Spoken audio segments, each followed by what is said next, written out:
warahmatullahi wabarakatuh.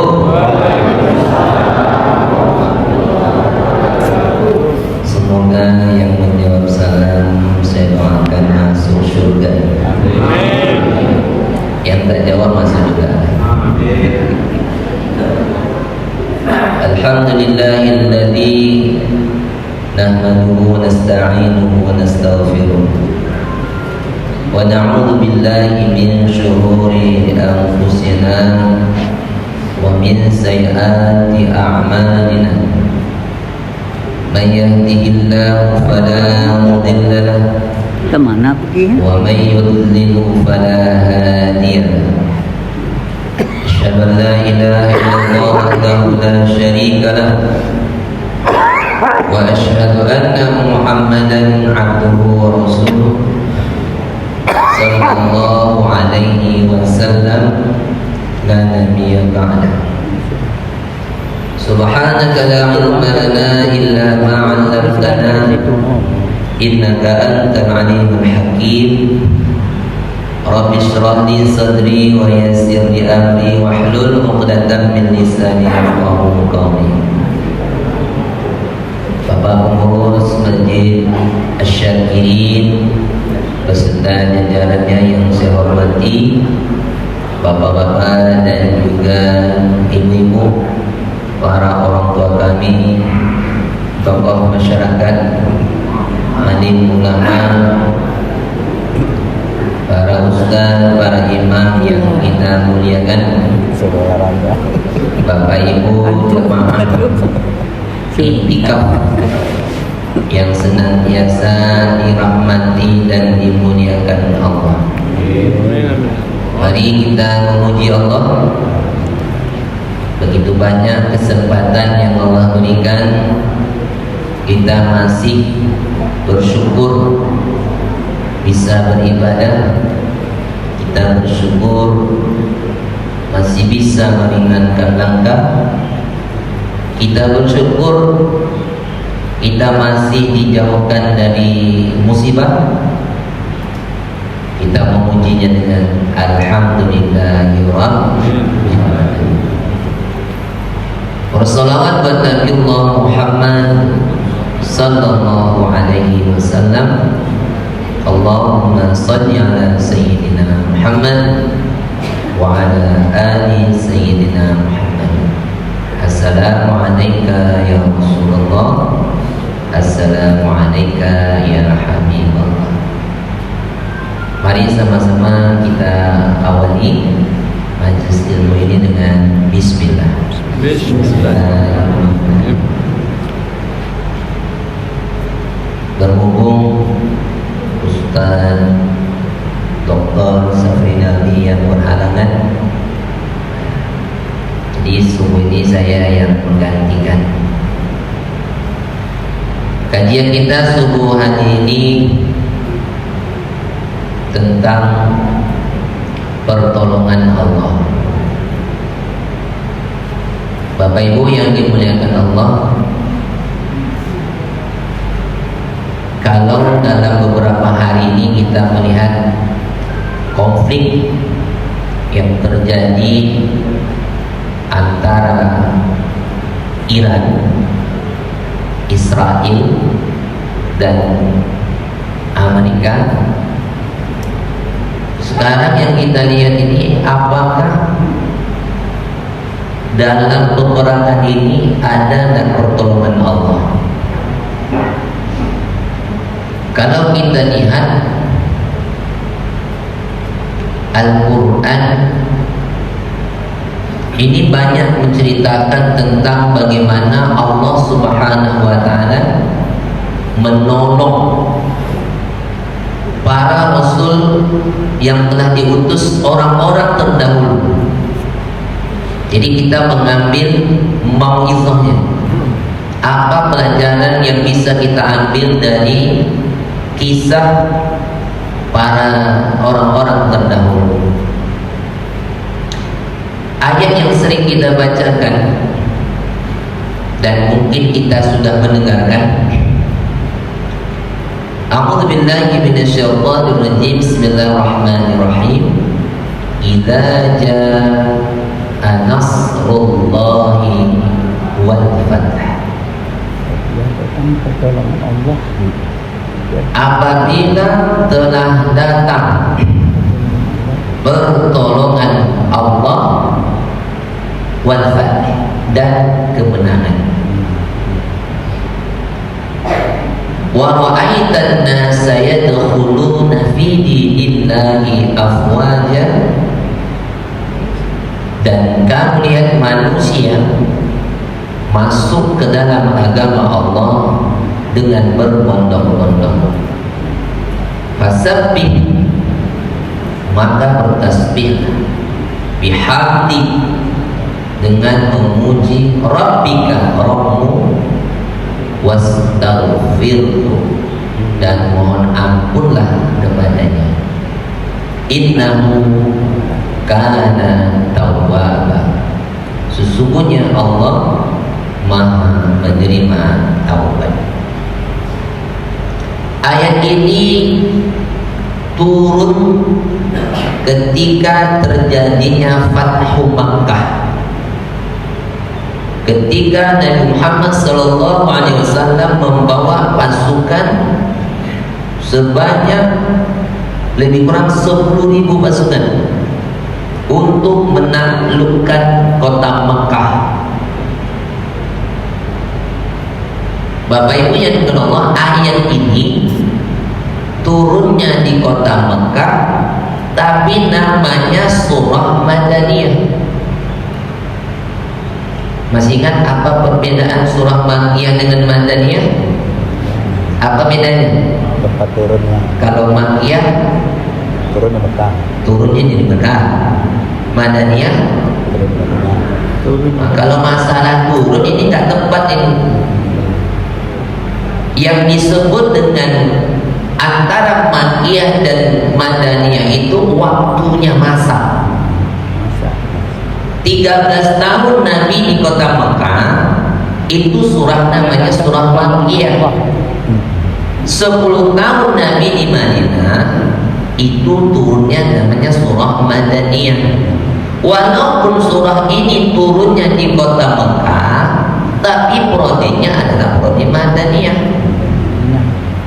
Karena Nabi sudah hijrah, dan surah ini turun ke tahun ke-8 hijrah, setelah Nabi hijrah. Nah, tahun ke-8 inilah baru adanya pertolongan Allah. Kesimpulannya adalah apabila telah datang pertolongan Allah, maka semua urusan selesai. Kalau sudah datang pertolongan Allah. Saya ulangi, apabila telah datang pertolongan Allah, maka semua urusan selesai. Kita lihat ke belakang, mengapa Palestina belum juga merdeka? Karena belum datangnya pertolongan Allah. Kalau sudah datang pertolongan Allah, Selesai. kiamat. Bapak Ibu pilih cepat selesai? Pilih cepat selesai tak? Biar cepat kiamat selesai. Tapi saya lebih setuju biar cepat selesai, biar pajak tak naik-naik. Ya, kemarin ada pula isunya, apabila tanah kuburan 2 tahun tak ada penghuninya berturut-turut, tanahnya diambil alih negara katanya. Yang saya khawatirkan yang janda-janda ini lebih dari 2 tahun diambil alih negara nanti. Nah, apakah Israel ini kuat? Enggak. Kalau kita lihat sebelumnya ada yang lebih kuat, Firaun, kaum Ad, kaum Tsamud. kuat. Tapi kalau Allah sudah berkehendak, selesai. Nah, maka kalau kita lihat Allah memberikan pertolongannya itu ada dua cara. Ada cara secara langsung, ada pertolongan Allah itu tidak langsung. Apa contohnya Bapak Ibu? Pertolongan Allah secara langsung kita lihat Nabiullah Ibrahim. Ketika Nabi Ibrahim dibakar oleh Raja Namrud, apa yang dilakukan Nabi Ibrahim? Apakah Nabi Ibrahim minta api itu dipadamkan? Tidak. Nabi Ibrahim hanya minta pertolongan Allah. Hasbunallah wa ni'mal wakil. Hanya Allah lah sebaik-baik penolong. Lalu Allah berikan pertolongannya secara langsung. Apa yang Allah katakan? Qulna ya kuni bardan wa salaman ala Ibrahim. Wahai api, dinginlah engkau dan selamatkan Ibrahim. Allah tidak langsung mematikan api. Mungkin kalau sebagian kita kalau melihat kondisi yang terjadi, ada kebakaran, apa yang kita minta? Dipadamkan? Panggil pompa, damkarkan. Tapi api tetap melaksanakan tugasnya. Apa tugas api? Bakar. Tapi Allah katakan, hai api, dinginlah engkau. Ya, selamatkanlah Ibrahim. Itu secara langsung Allah memberikan pertolongannya. Ada juga tidak langsung kepada Nabi Ibrahim. Ketika Nabi Ibrahim minta anak, apakah langsung dikasih oleh Allah? Rabbi habli minas salihin. Apakah langsung diberikan Allah? Tidak. Berapa tahun Nabi Ibrahim baru dapat anak? Ketika usianya sudah lebih kurang 85 tahun. 85 tahun baru dapat anak. Itu dari jalur Hajar, Ismail. Coba, apakah Allah tidak sayang kepada Nabi Ibrahim? Padahal Nabi Ibrahim ini gelarnya Khalilullah, teman dekatnya Allah. Kalau istilah kita best friend. Tak mungkin lah kalau teman dekat tak mau nolong, tak mungkin. Tapi itulah caranya Allah menolong. 85 tahun baru dapat Ismail. Nah, setelah Ismail usianya lebih kurang 13 tahun, dapat pula anak dari jalur Sarah, Ishak. Memang waktu itu Sarah boleh dikatakan sudah mandul ya. Karena usia Sarah pun sudah tidak muda lagi. Tapi kalau dikatakan wanita yang tercantik di dunia setelah Hawa, nenek moyang kita, itu adalah Sarah. Akhirnya Sarah juga melahirkan anak Ishak, walaupun usianya di atas lebih kurang 80 atau 75 ke atas umurnya. Jadi Bapak Ibu, jangan pikir umur yang 75 tahun itu, kalau menurut istilah kedokteran sekarang, ibu-ibu kalau yang sudah 75 tahun itu keropos. Kalau keropos tuh duduk dah nyandar-nyandar, kaki selonjor, tidak keropos. Tapi bagi Allah itu tidak mungkin. Kalau Allah berkehendak, innama amruhu idza arada syai'an an yaqula lahu kun fayakun.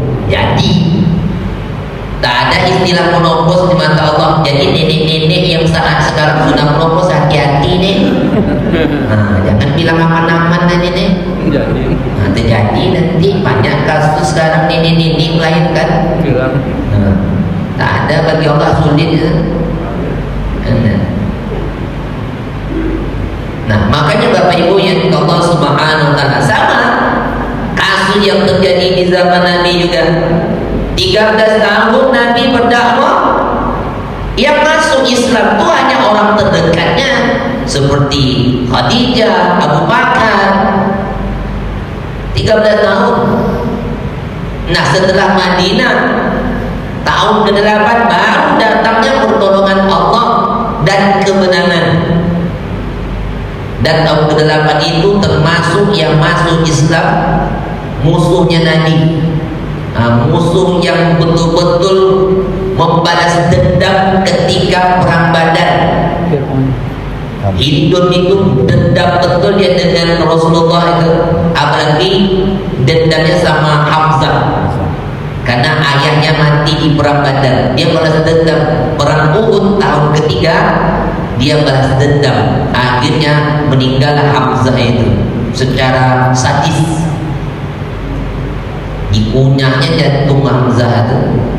Tapi tahun ke-8 Hindun masuk Islam dan juga suaminya masuk Islam. Siapa suami Hindun?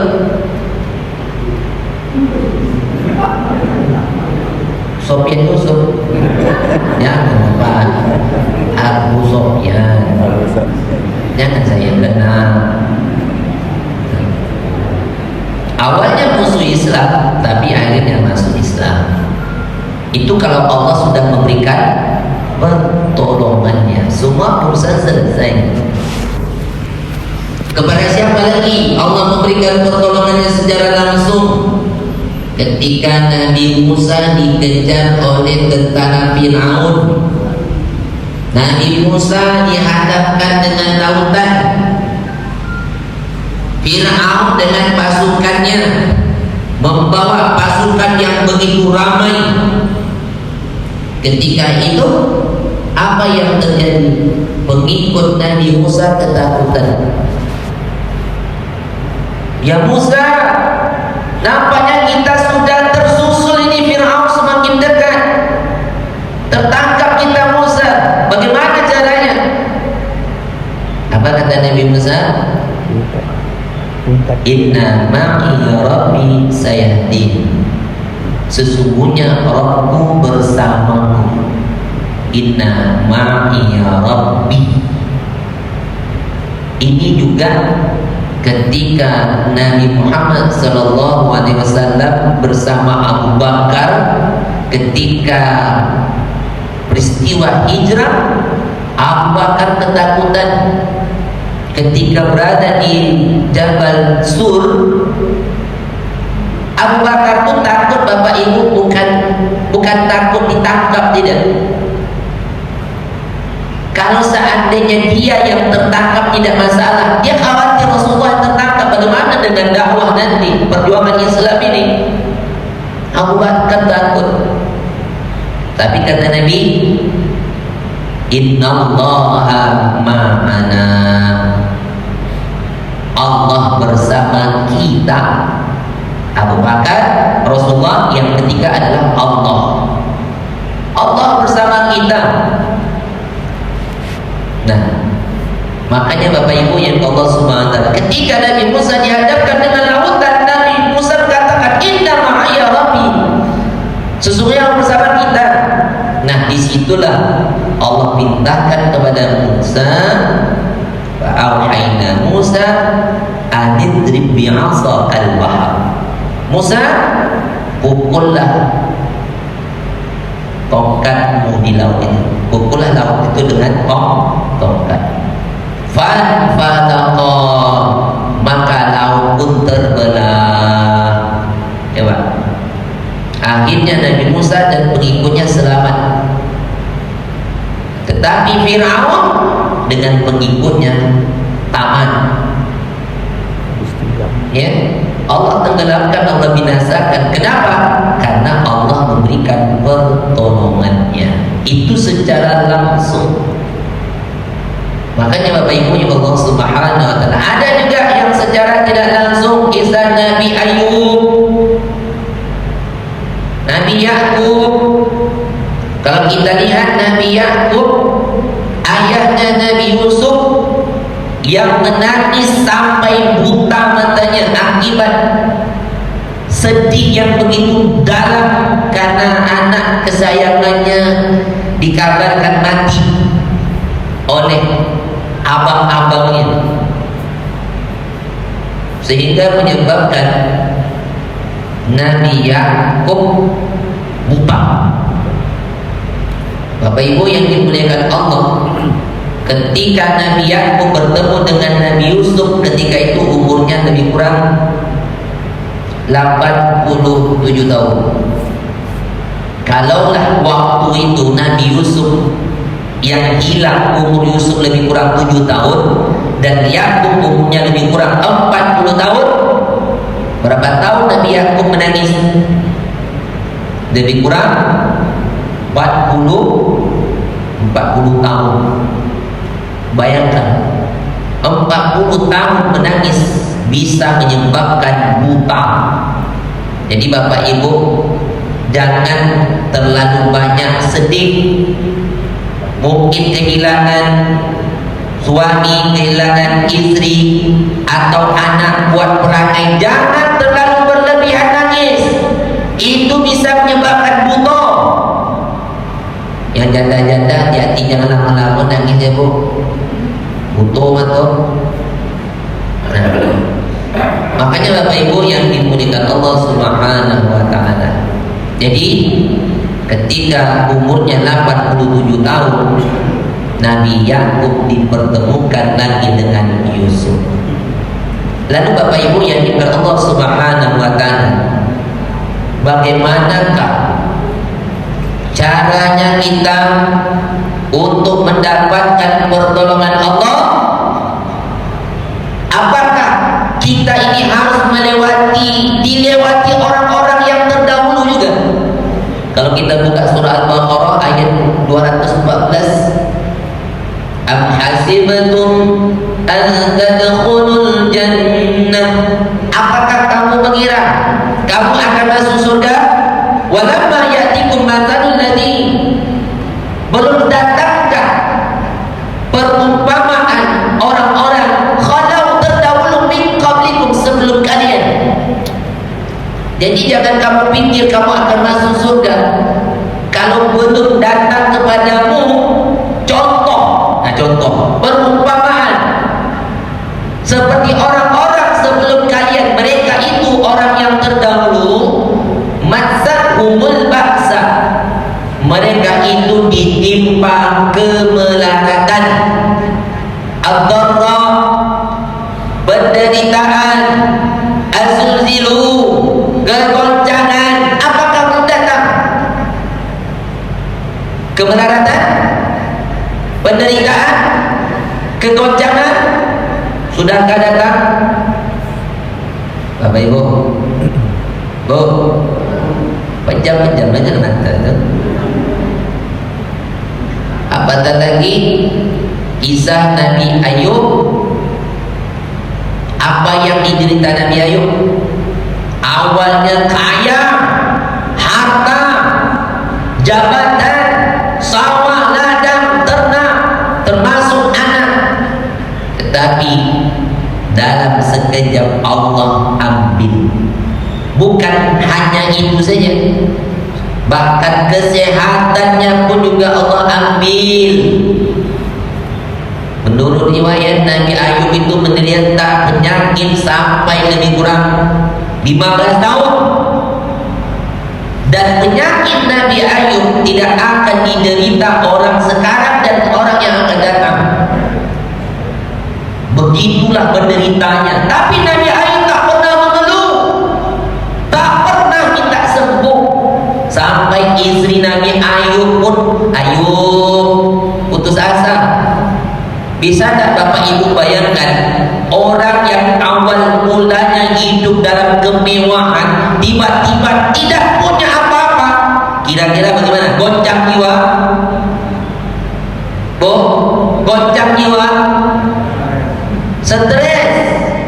Ya Allah. Siapa istri Nabi Ayub? Hah? Moha ya.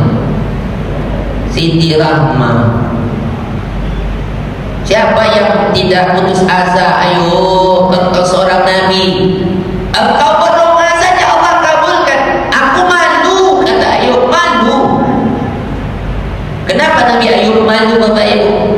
Begitu banyak nikmat yang sudah kita dapatkan, kata Nabi Ayub. Ketika diambil, memang bukan kita yang punya, Allah yang maha pemilik.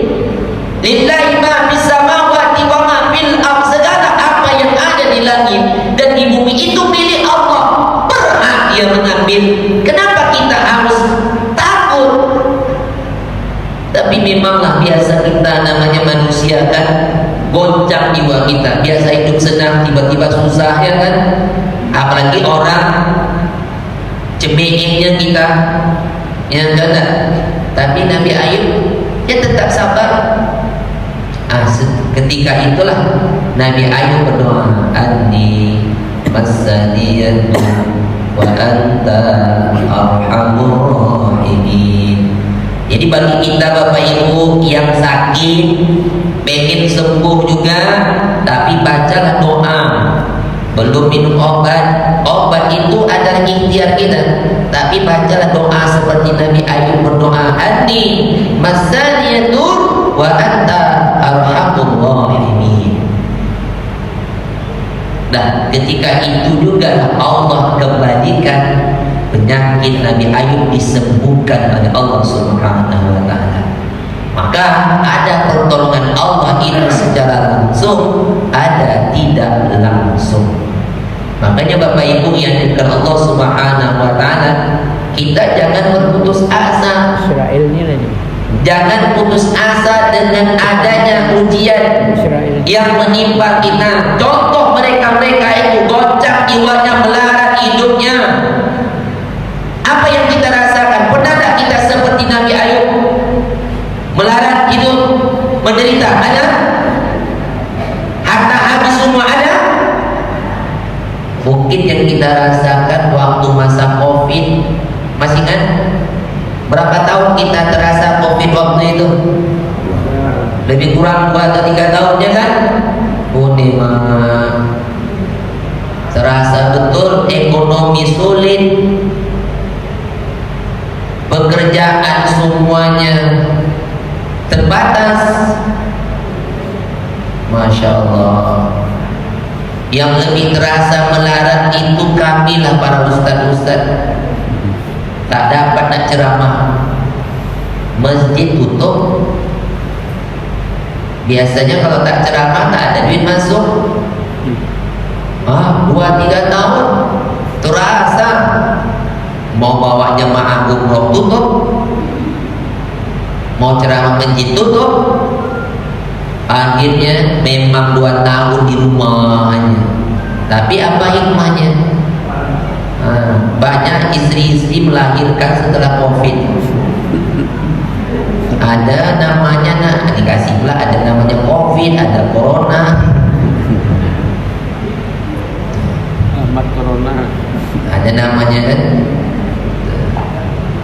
Nah, inilah yang akan kita lewati. Kalau ingin datangnya pertolongan Allah, Kita harus melewati jambatan ini, melarat, menderita, goncang jiwa kita. Kita ini Bapak Ibu pengennya ketika kita minta langsung dapat. Kita berharap langsung pertolongan Allah, ya kan? Umpamanya lagi butuh nih. Ada orang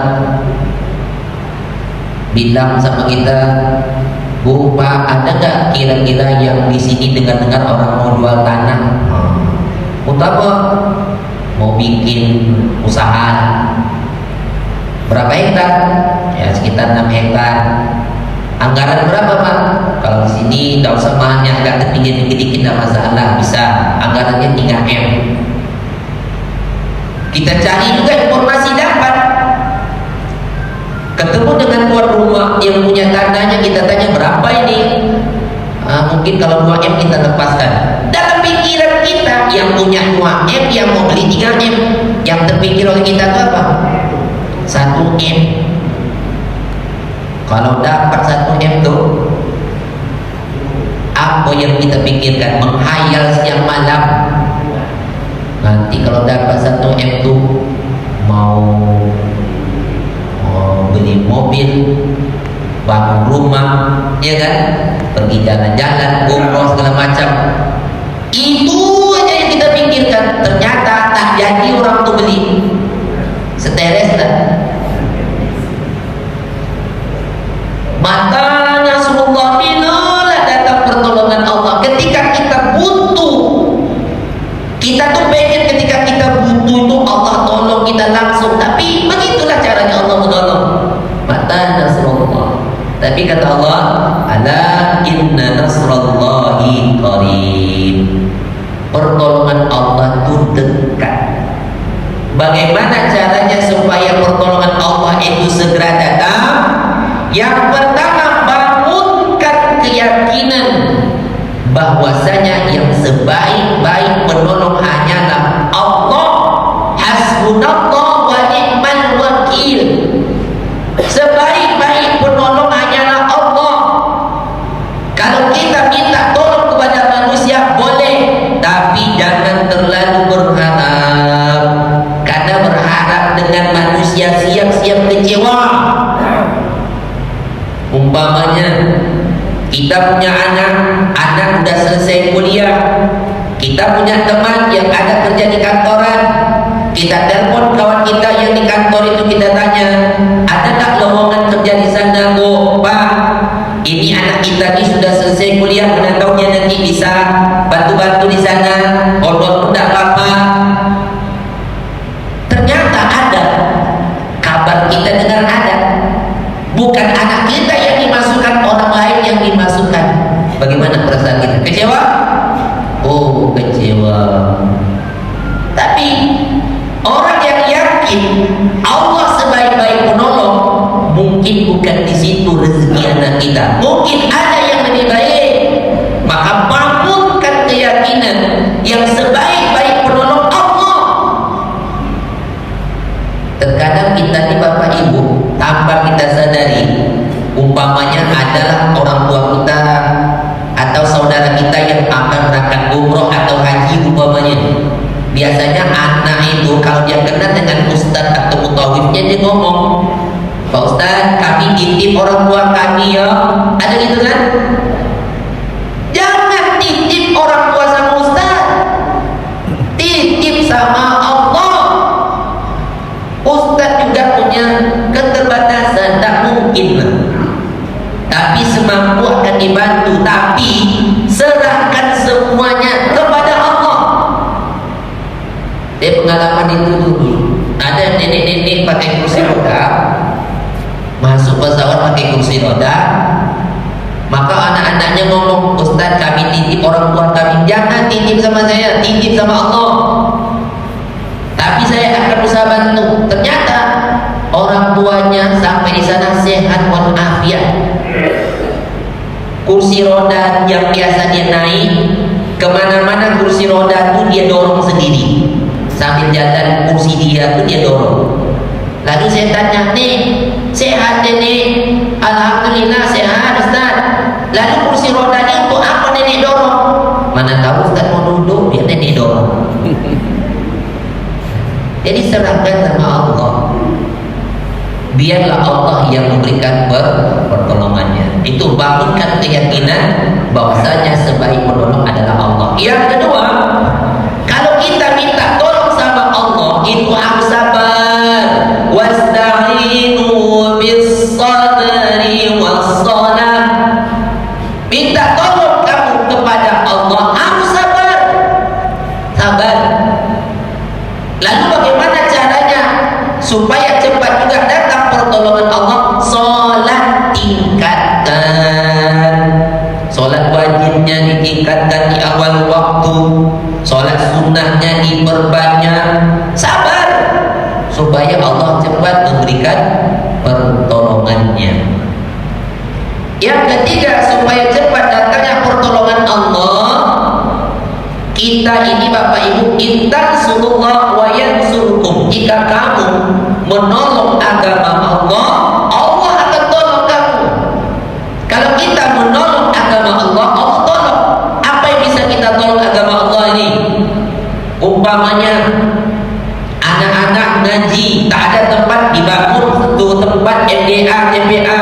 Kita tolong agama Allah supaya nanti ada regenerasi. Atau anak yang mengaji tidak dibayarkan, ustaz yang mengajar itu gratis. Kita semua yang berpartisipasi untuk menolong, itu salah satu bentuk menolong agama Allah. Mungkin ada tanah yang kita miliki untuk kita bangunkan yayasan atau pondok pesantren, itu caranya kita menolong agama Allah. Dan kalau kita bisa menolong, Allah akan tolong. Sama dengan kita menolong orang lain, kita telah menolong diri kita sendiri. In ahsantum ahsantum li anfusikum. Siapa yang berbuat baik, kebaikannya bukan untuk orang, untuk diri sendiri. Wa ta'awanu, tolong menolong. Siapa yang menolong saudaranya, maka Allah akan tolong dia. Siapa yang memudahkan urusan saudaranya, Allah mudahkan urusannya. Jadi Bapak Ibu, kalau kita ingin Allah menolong kita, kita harus menolong agama Allah ini. Yang keempat, bagaimana supaya cepat datangnya pertolongan Allah? Melalui wasilah, perantara. Kita pengen doa kita cepat dikabulkan, harus melalui wasilah perantaranya dengan asma Allah. Walillahil asmaul husna fad'uhu biha. Hanya milik Allah asmaul husna, dan berdoalah dengan menyebut nama-namanya. Jadi Bapak Ibu, kalau kita minta tolong sama Allah, serulah nama-namanya, karena dia mempunyai nama-nama yang terbaik. Apa yang kita minta? Ampun, ya Ghafar, ya Ghafur. Kita minta rezeki, ya Razzaq. Kita minta kaya, ya Ghani, ya Mughni. Minta kesabaran, ya Sabur. Minta kelembutan, ya Latif. Banyak asma Allah. Kalau ingin Allah menolong, serulah sesuai dengan nama-namanya apa yang kita minta. Yang kedua, boleh juga kita minta melalui perantara orang, manusia. Bolehkah kita minta pertolongan Allah, umpamanya doa kita dikabulkan, tapi kita minta doa melalui orang? Bolehkah? Sebagaimana Rasulullah pernah bersabda, Nabi berpesan kepada sahabat Abu Bakar, Umar, Utsman, Ali, satu masa nanti kalau kalian bertemu dengan Uwais Al-Qarni, kalian boleh minta doa melalui mulutnya. Boleh, tidak ada masalah. Kenapa ya Rasulullah? Karena doanya dikabulkan Allah. Walaupun engkau minta, ya Uwais, doakan kami semoga Allah mengampuni dosa-dosa kami, itu langsung dikabulkan Allah itu. Makanya Bapak Ibu yang dimuliakan Allah, boleh kita minta doa sama orang, boleh. Soal dikabulkan itu urusan Allah, tapi perantaranya bisa melalui Allah, bisa melalui manusia. Saya cerita sedikit pengalaman 2023. Saya berangkat ke Tanah Suci, ada jemaah nitip doa. Ustaz, kami mau nitip doa, boleh? Mau nitip doa apa? Ini untuk anak Ustaz. Anak saya ini belum punya jodoh. minta didoakan supaya dia dapat jodoh. Umurnya udah berapa?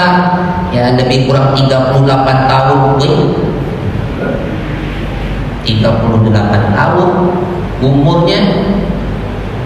Kalau dikatakan umur 30 aja, anak gadis 30, ibu risau tak anak gadis umur 30 tapi belum ada jodoh, risau? Oh risau, minta doanya Ustaz. Saya tanya, memang udah ada yang dekat dengan dia belum? Ya saya doakan aja lah, di depan Ka'bah saya doakan, dalam roto saya doakan. 3 bulan setelah itu dapat kabar, Ustaz, alhamdulillah udah ada yang dekat sama dia sekarang. Mudah-mudahan katanya 3 bulan lagi dia melamar, meminang. Betul, 3 bulan setelah itu datang pinangan, menikah. Alhamdulillah. Itu kan cuma doa, wasilah. Kita cuma mendoakan yang mengabulkan Allah. Tapi memang waktu itu ibu tuh ngasih duit dengan saya dia. Maka panjang doanya waktu itu. Tapi kan saya tak minta, orang ngasih. Mana tahu besok bapak ibu mau nitip doa, karena saya berangkat haji insyaallah tahun ini. Kalau ada mau nitip, titip lah. Tapi saya tak minta duit loh. Kalau tak kasih duit doa juga, cuma agak pendek sedikit. Makanya bapak ibu yang dimuliakan Allah Subhanahu wa taala, silakan. Ada juga jemaah waktu itu, Ustaz di Makkah, iya, tolong doakan kami Ustaz. Kita doain apa? Supaya kami bisa umroh Ramadan Ustaz satu keluarga. Baik, saya doakan. Berangkat mereka satu keluarga. Tapi memang tak kasih duit dia waktu itu. Tidak pendek panjang sama aja Pak. Yang mengabulkan itu Allah. Jadi Bapak Ibu, boleh kita minta doa, boleh, tidak ada masalah. Mungkin hanya melalui lisan. Kita tak tahu doa kita yang mana dikabulkan Allah dalam waktu dekat ataupun lama kita tak tahu. Maka boleh kita minta, silakan, tidak ada masalah.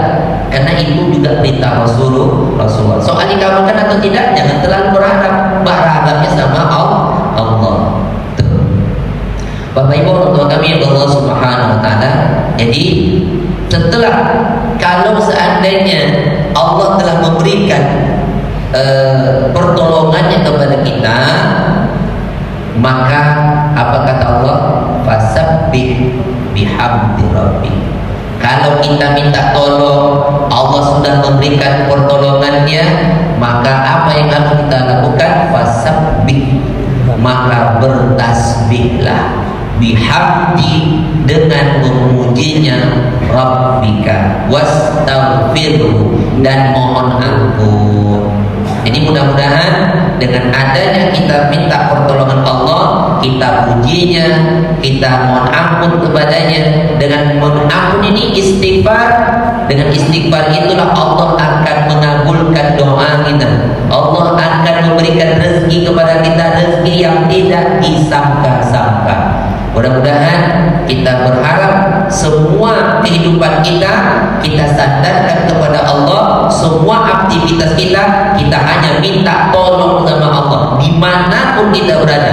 Mau kita berada di tempat yang kita tahu atau kita tidak tahu, minta sama Allah, minta perlindungan, minta kebaikan, minta tolong sama Allah. Mudah-mudahan kajian subuh ini bermanfaat. Mudah-mudahan kita semua tetap istiqomah untuk mengikuti kegiatan iktikaf di Masjid Asy-Syafir ini sampai malam terakhir Ramadan, insyaallah. Ini dapat saya sampaikan di hadapan Bapak Ibu. Terima kasih atas perhatian, mohon maaf atau terdapat kekurangan. Ada pertanyaan? Alhamdulillah tidak ada. Kita tutup dengan hamdalah. Alhamdulillah rabbil alamin. Subhanakallahumma rabbana wa bihamdika asyhadu an la ilaha illa anta astaghfiruka wa atubu ilaik. Assalamualaikum warahmatullahi wabarakatuh. Waalaikumsalam warahmatullahi wabarakatuh.